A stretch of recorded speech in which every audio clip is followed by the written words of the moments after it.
The day the Navy practiced for war in Venezuela and why no one noticed. Let me take you back to March 12th of this year. A Tuesday, unremarkable in most ways until you dig into the details.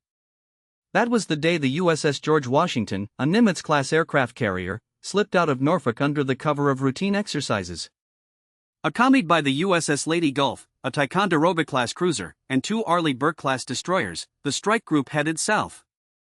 Not toward the Middle East, not toward the South China Sea, but into the Caribbean. For what the Pentagon called routine integrated training operations.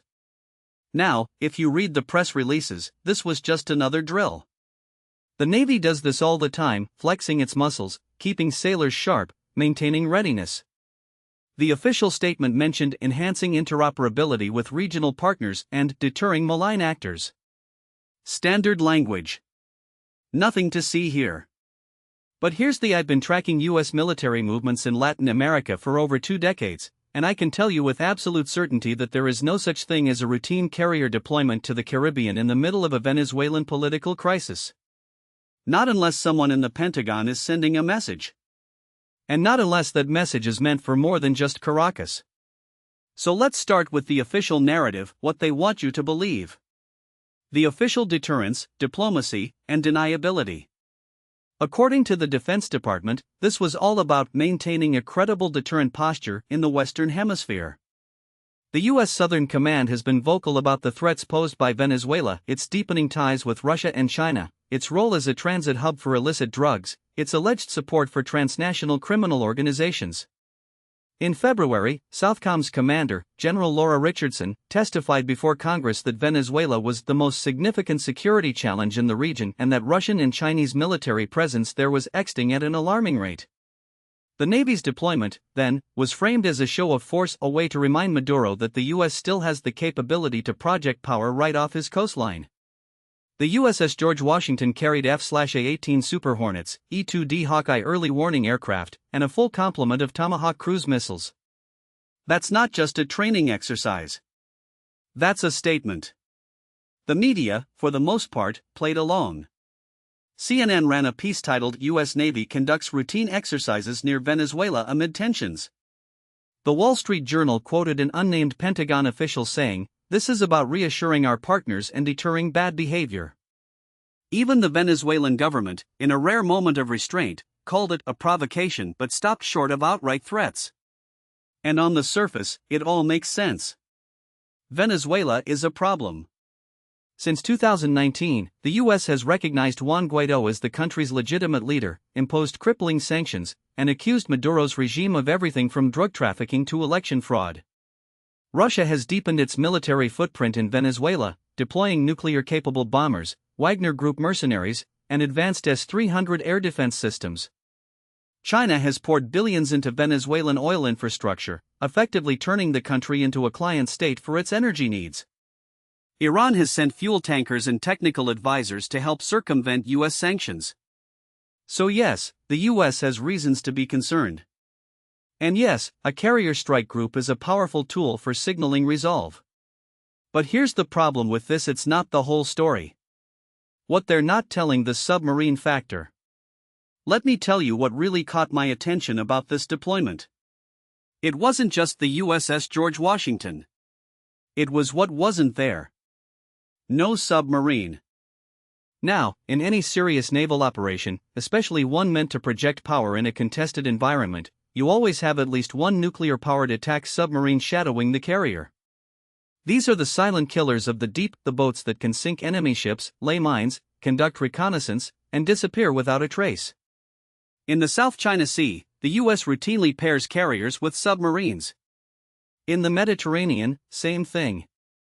In the Persian Gulf? Absolutely. But in the Caribbean in March? Nothing. No public mention of a submarine. No leaks from defense analysts. No satellite imagery showing a sub trailing the strike group. And that's highly unusual. Because here's what the U.S. Navy has been training for: a very specific scenario in Venezuela, one that involves submarines. Not American ones. Venezuelan ones.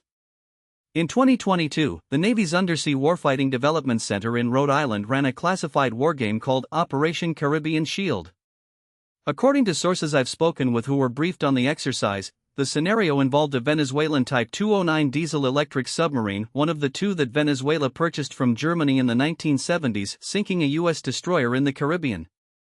The simulation escalated rapidly, with the U.S. responding by hunting the sub using P-8 Poseidon maritime patrol aircraft, surface ships, and its own attack submarines.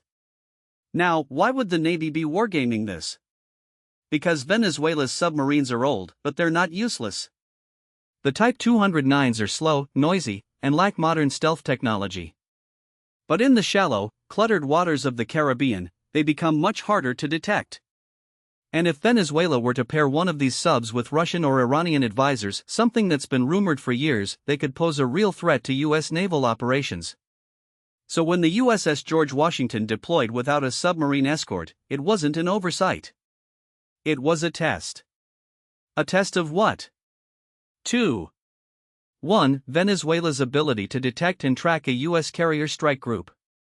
If Maduro's Navy, or more likely, Russian or Chinese intelligence, could follow the George Washington without being detected, that would be a major intelligence coup. And given how quiet modern U.S. carriers are, that's not easy to do. 2. The U.S. Navy's ability to operate in a contested environment without submarine support. If the strike group could move freely, conduct air operations, and return home without incident, it would suggest that Venezuela's submarine threat is overstated. If, however, there were any signs of detection, radar contacts, electronic intercepts, even rumors of a sub shadowing the group, it would confirm that the U.S. can't take its dominance in the Caribbean for granted. And here's where it gets: there were signs. In late March, the Venezuelan military conducted an unscheduled anti-submarine warfare exercise off the coast of La Guaira.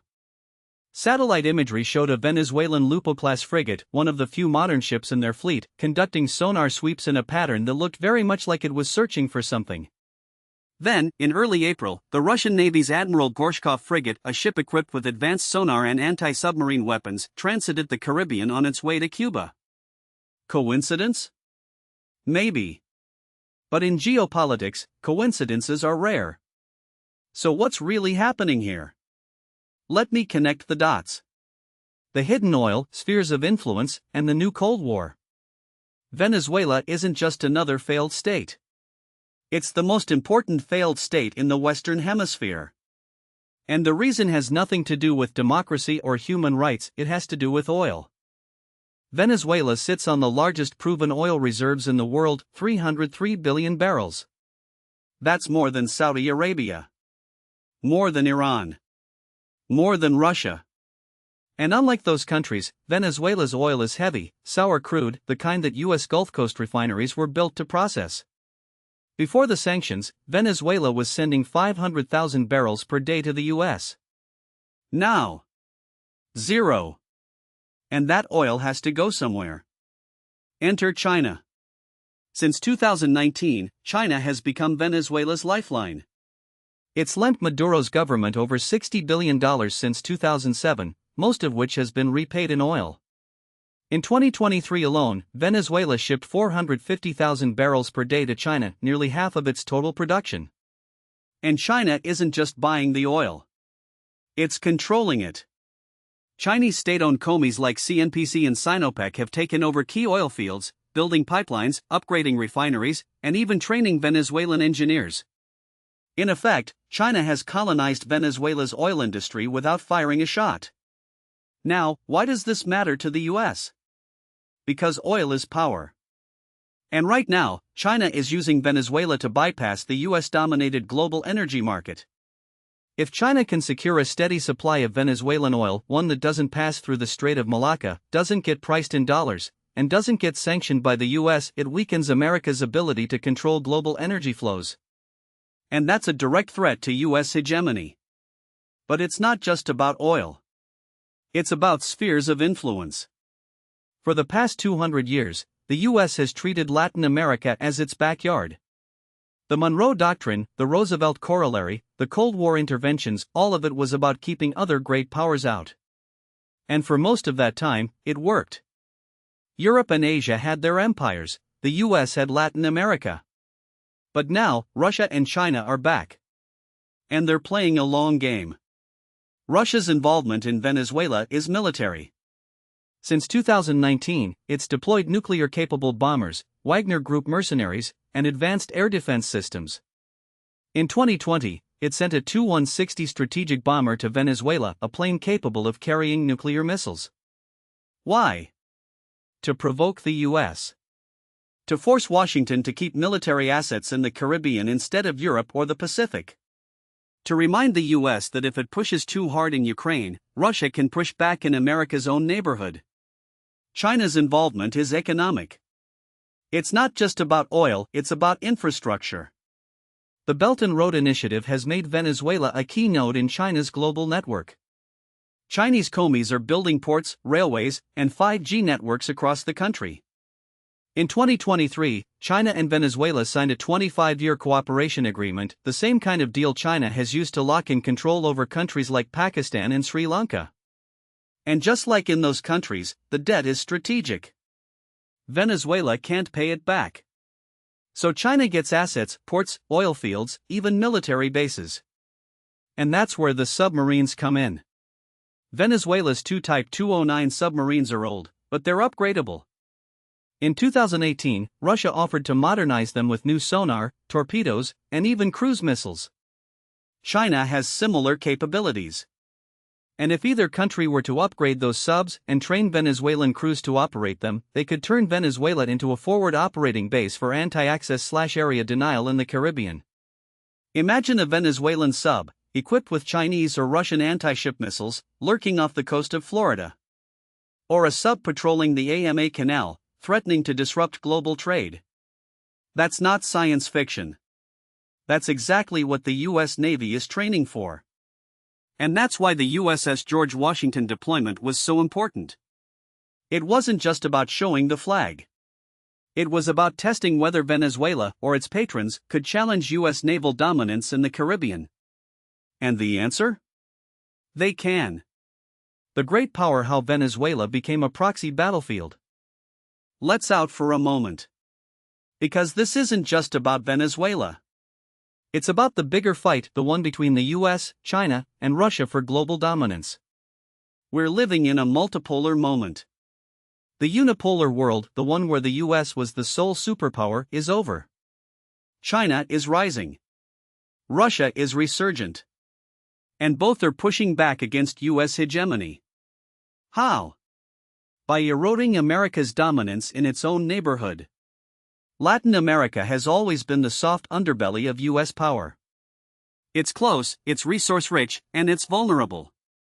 And right now, China and Russia are exploiting that vulnerability. China's strategy is economic. It's using debt, infrastructure, and trade to pull countries like Venezuela, Brazil, and Argentina into its orbit. The goal? To create a parallel economic system, one that doesn't rely on the US dollar, doesn't follow US rules, and doesn't answer to US interests. Russia's strategy is military. It's using mercenaries, arms sales, and nuclear saber-rattling to force the US to divide its attention. Every time the US sends troops to Europe, Russia sends bombers to Venezuela. Every time the US imposes sanctions on Moscow, Russia deepens its ties with Havana and Managua. And the US? It's reacting. But it's not adapting. For decades, the US has operated under the assumption that it can control Latin America. That it can impose sanctions, stage coups, and deploy troops without consequence. But that era is over. China and Russia are calling Washington's bluff. And Venezuela is the perfect place to do it. Why? Because Venezuela is broken. It's a failed state with a collapsing economy, a starving population, and a government that's desperate for allies. That makes it easy for China and Russia to step in. And once they're in, they're hard to dislodge. This is the new Cold War. But it's not about ideology. It's about power. And Venezuela is the front line. The military, what happens if the US invades? Now, let's talk about the military side of this. Because if you listen to some hawks in Washington, the solution to Venezuela is regime change.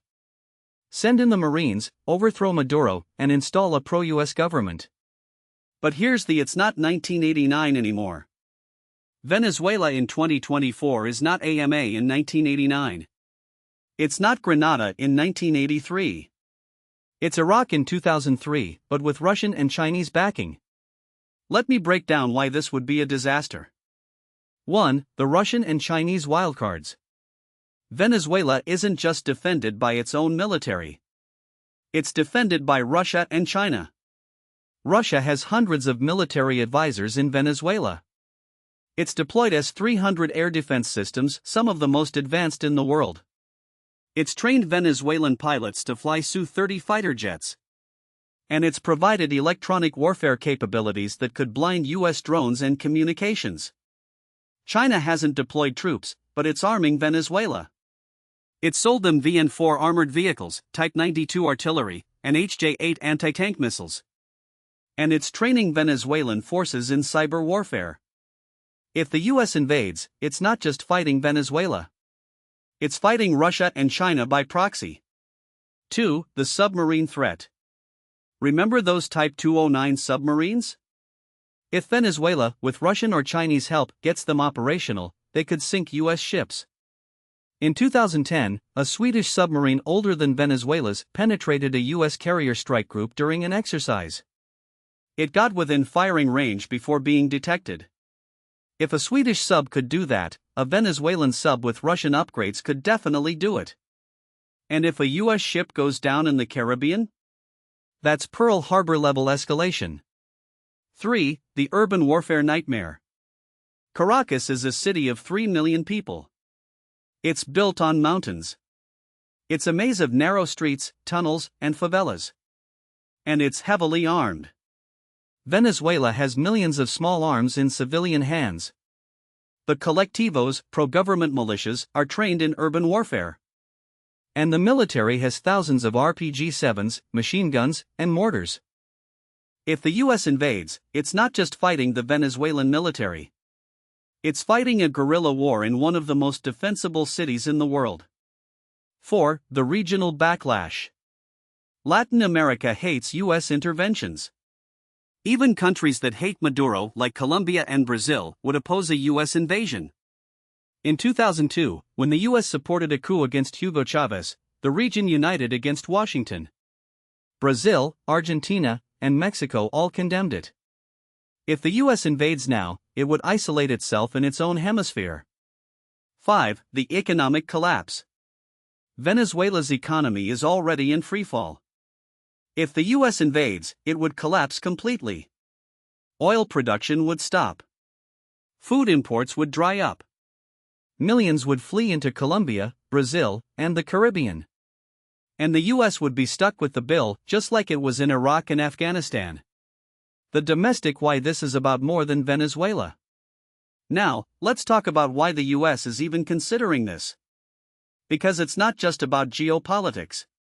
It's about politics. Right now, the Biden administration is in a tough spot. Inflation is high. The border crisis is out of control.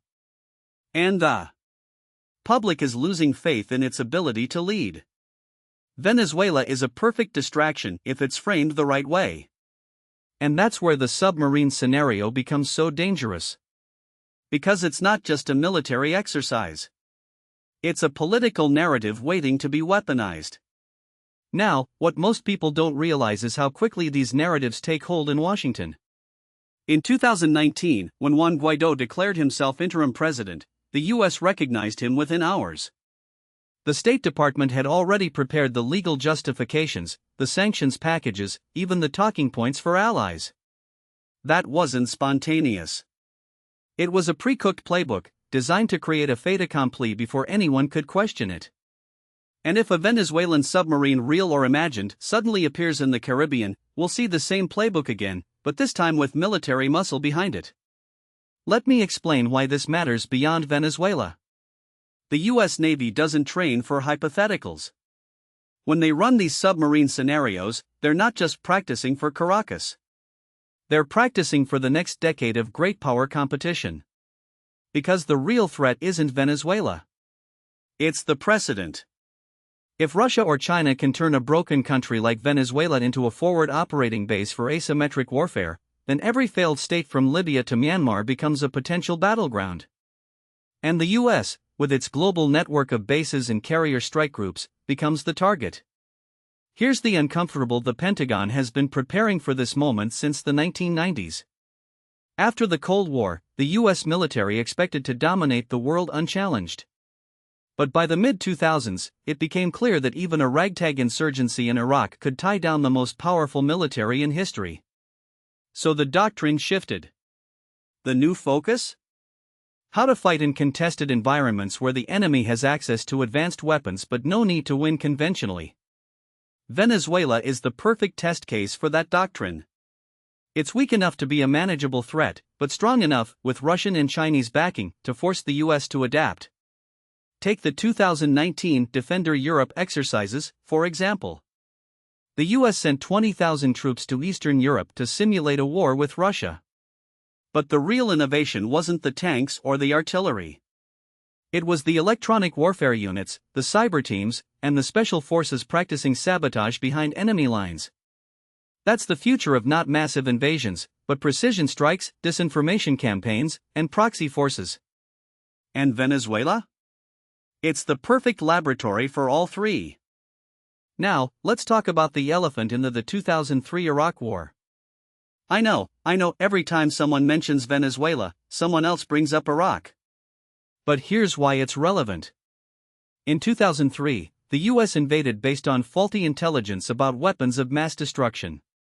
The narrative was Saddam Hussein was a threat, and the US had to act. The problem wasn't just the intelligence failure. It was the speed at which the narrative took hold. Within weeks, the entire Washington establishment, Democrats, Republicans, the media, had convinced itself that war was inevitable. And once that momentum builds, it's almost impossible to stop. Venezuela is different, but the dynamic is the same. The intelligence community has already labeled Maduro a narco-terrorist. The DEA has indicted him on drug trafficking charges. The Treasury Department has sanctioned his inner circle. And the Pentagon has run war games where Venezuelan submarines sink US ships. If a real incident happens, say, a Venezuelan patrol boat fires on a US vessel, or a submarine is detected near a carrier strike group, the narrative will write itself. Maduro is a threat. The US must respond. And before you know it, we're back in the same cycle of escalation that led to Iraq. But here's where it gets even more dangerous. Because this time, the US isn't just facing a weak state. It's facing two nuclear-armed great powers who have a vested interest in seeing America fail. Russia and China aren't just arming Venezuela out of the goodness of their hearts. They're doing it because they want to force the US to overstretch. Every dollar the US spends securing the Caribbean is a dollar it can't spend in the South China Sea or Eastern Europe. Every troop deployed to Colombia is a troop not available for Taiwan. And every time the US gets bogged down in another asymmetrical war, it weakens its ability to deter real threats. Let me give you an example. In 2014, Russia annexed Crimea. The US and Europe responded with sanctions, but they didn't send troops. Why? Because Ukraine wasn't a NATO member, and no one wanted to risk a direct conflict with Russia. But if Venezuela becomes a flashpoint, the calculus changes. The US has mutual defense treaties with Colombia and AMA. If a Venezuelan submarine sinks a US ship, does that trigger Article 5? If Russian advisors are on that submarine, does that mean war with Russia? These aren't hypotheticals. These are the exact scenarios the Pentagon is wargaming right now. And that's the real danger. Because once the military options are on the table, the political pressure to use them becomes overwhelming. In 1962, during the Cuban Missile Crisis, President Kennedy had to invade Cuba or blockade it. The Joint Chiefs were pushing for an invasion. The CIA had already trained Cuban exiles for a Bay of Pigs-style operation. But Kennedy chose the blockade because he knew an invasion could escalate into nuclear war. Today, the US doesn't have a Kennedy in the White House. It has a president who's already shown a willingness to use military force, from the Syria strikes to the drone war in Somalia, and a Congress that's more interested in scoring political points than preventing wars. So where does that leave us? Right now, the submarine scenario is just a training exercise. But training exercises have a way of becoming real. In 1983, NATO ran a war game called Able Archer that simulated a nuclear escalation with the Soviet Union. The Soviets thought it was real and put their nuclear forces on high alert. We were closer to Armageddon than most people realize. And if a Venezuelan submarine, real or imagined, suddenly appears in the Caribbean, we could be one miscalculation away from another crisis. The question isn't whether the US can defeat Venezuela militarily. It's whether it can afford to. Because in the 21st century, wars aren't won by who has the biggest army. They're won by who can endure the most pain. And right now, the US is in no position to endure another endless conflict. Not with China rising, Russia resurgent, and the American public exhausted from 2 decades of war. Venezuela isn't the problem. It's the symptom of a much larger global order where the US is still trying to play the role of the world's policeman, even as its power wanes. And that's the real lesson of the submarine scenario. It's not about Venezuela. It's about the future of American power. Because if the US gets dragged into another war in its own backyard, it won't just be a military defeat. It'll be a strategic one. And that's a defeat the US can't afford. Now, what most people don't realize is that the Venezuelan submarine scenario isn't just a military exercise, it's a political time bomb ticking under the surface of an already volatile domestic situation. Let me explain why this matters beyond the Pentagon's war games. The moment a Venezuelan Kilo-class sub, or even the rumor of one, appears near US territorial waters, the entire American political landscape will fracture along lines we haven't seen since the Iraq War. And unlike in 2003, when both parties were willing to rally around the flag, today's Congress is a powder keg of partisan distrust, institutional decay, and a media ecosystem that thrives on manufactured outrage. Here's the uncomfortable: the Biden administration, or any administration for that matter, would face an impossible choice. Do they order a naval blockade, risking escalation with a regime that's already proven it can absorb economic pain? Do they launch a limited strike, knowing full well that Maduro's propaganda machine will spin it as another Yankee imperialist attack? Or do they do nothing, and let the GOP paint them as weak on national security, a charge that, in an election year, could be politically fatal? Remember, it was just 2020 when Trump's Secretary of State, Mike Pompeo, openly mused about a naval blockade of Venezuela. The idea wasn't taken seriously then, but in a crisis, all options suddenly become plausible. And that's where the domestic dimension gets ugly. The Republican Party, which has spent the last decade transforming itself into a vehicle for performative hawkishness, would immediately demand action. We saw this in 2019 when Trump's national security advisor, John Bolton, carried a notepad into a press briefing with the words 5,000 troops to Colombia scribbled on it, a move so transparently theatrical it might as well have been written in crayon. But here's the theatricality works. In 2002, the Bush administration's WMD claims were flimsy, but they were just plausible enough to give cover to Democrats who didn't want to be seen as soft on Saddam. Today, the GOP doesn't even need plausible deniability. They just need a Fox News cheer-in screaming Venezuelan sub threatens Florida to force the White House's hand. The Democrats, meanwhile, would be paralyzed by their own divisions. The progressive wing, which has spent years trying to rebrand the party as anti-interventionist, would push back hard against any military action. But the establishment wing, still haunted by the ghosts of 2016, when Hillary Clinton's hawkish record was weaponized against her, would be terrified of looking weak. And let's not forget the role of the media. In 2014, when Russia annexed Crimea, the coverage was wall-to-wall outrage. But when the US backed a coup in Ukraine in 2014, it was barely mentioned. If a Venezuelan submarine incident happens, the narrative will be written in real time, and the first draft will be a masterclass in selective outrage. Now, let's talk about the Venezuelan side of this equation, because Maduro isn't some irrational actor lashing out in a vacuum. He's a survivor, and he's spent the last decade playing a weak hand brilliantly. In 2019, when the US recognized Juan Guaido as Venezuela's legitimate president, Maduro didn't just weather the storm, he turned it into a propaganda victory. The sanctions hurt, sure, but they also gave him a villain to blame for every blackout, every food shortage, every economic collapse. And here's the more the US tightens the screws, the more Maduro can frame himself as the defender of Venezuelan sovereignty against Yankee aggression. A submarine incident would be the ultimate gift to his regime. But let's be Maduro isn't looking for a war with the US. He's looking for leverage. Venezuela's oil reserves are the largest in the world, and right now, they're locked up by sanctions.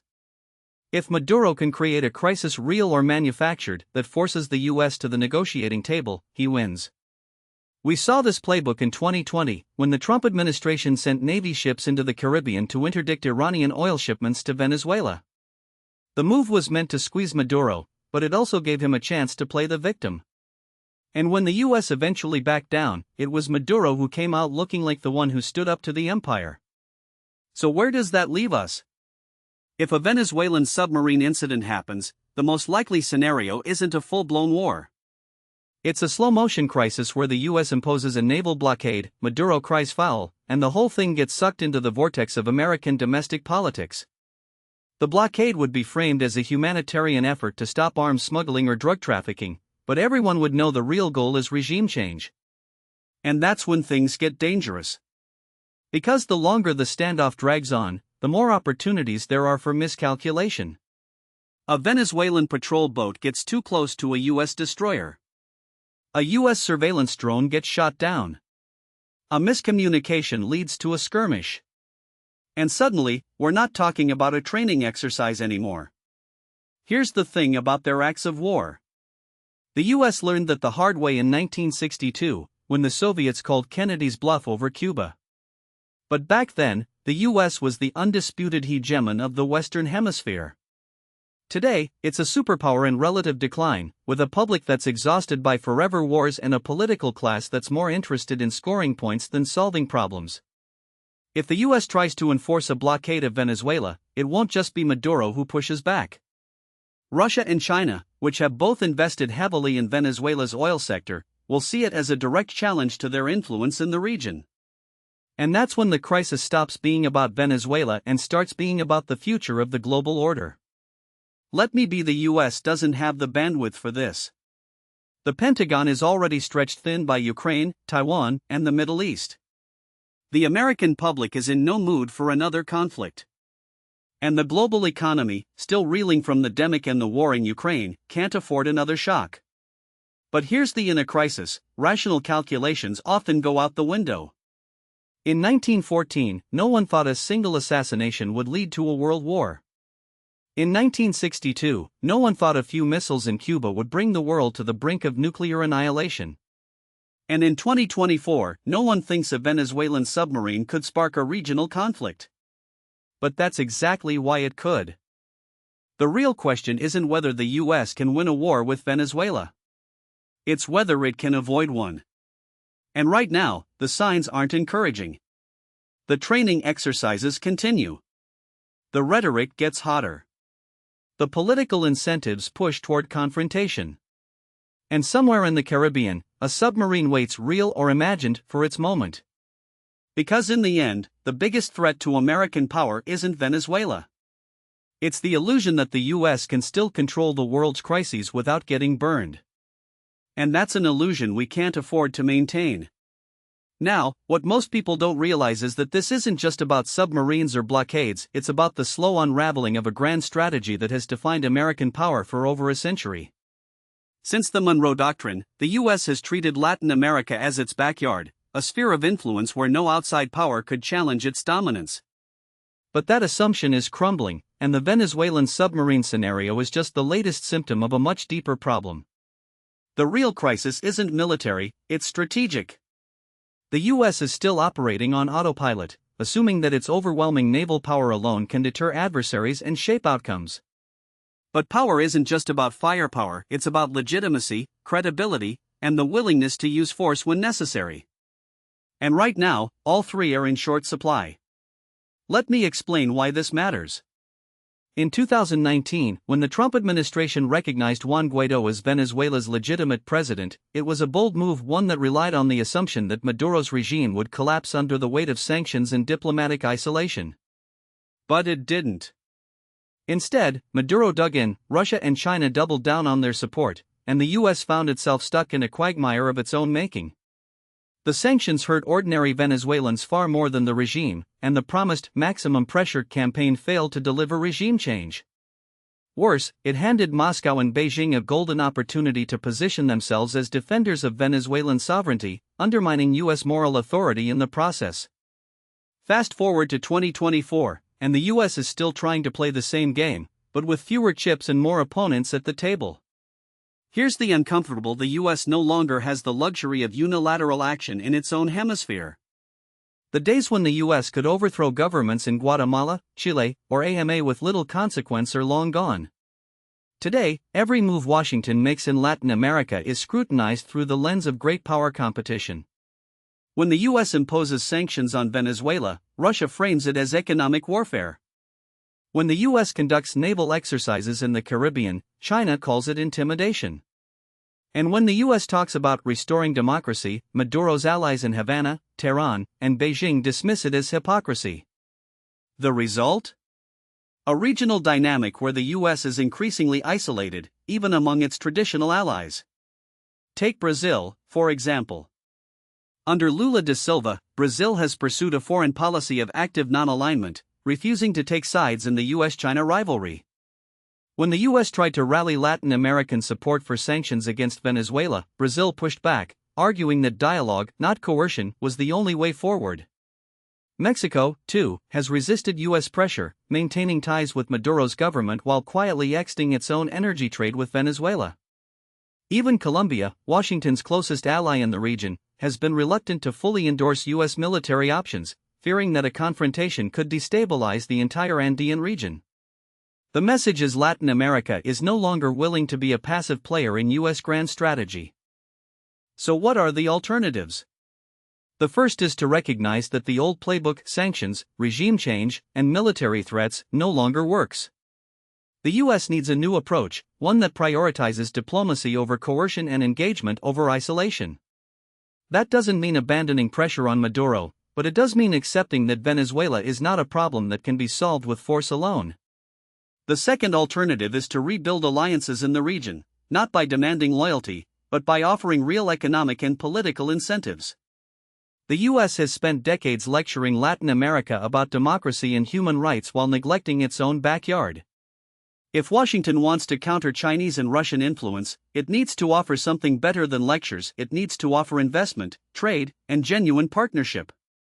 The third alternative is that the US needs to accept that it can't control every crisis. The world is too complex, too interconnected, and too multipolar for any single power to dictate outcomes. That doesn't mean retreating into isolationism, it means picking battles carefully and recognizing that some problems, like Venezuela, may not have clean solutions. The US can't force Maduro out, but it can work to contain the fallout from his regime. It can't stop Russia and China from extending their influence in Latin America, but it can compete by offering a more attractive model of development. And it can't prevent every crisis, but it can avoid making them worse by overreacting to provocations. Let me be, none of this is easy. The US political system is not designed for nuance. Every crisis is framed as an existential threat, every adversary as a villain, and every solution as a binary choice between war and surrender. But that's not how the world works. The Venezuelan submarine scenario is a perfect example. The US Navy trains for it not because it's likely, but because it's a worst-case scenario that forces planners to think through the unthinkable. But the real unthinkable isn't a Venezuelan submarine sinking a US ship, it's the possibility that the US could stumble into a conflict it doesn't want, with allies that don't support it, and a public that won't tolerate it. In the end, the biggest risk isn't that Venezuela will become a military threat, it's that the US will overreact to a perceived threat and trigger a chain reaction it can't control. That's how great powers, not with a bang, but with a series of miscalculations that erode their position one crisis at a time. The US still has time to avoid that fate, but only if it's willing to rethink its assumptions, recalibrate its strategy, and accept that the world has changed. The alternative is to keep playing the same old game, hoping for a different result. And we all know how that ends.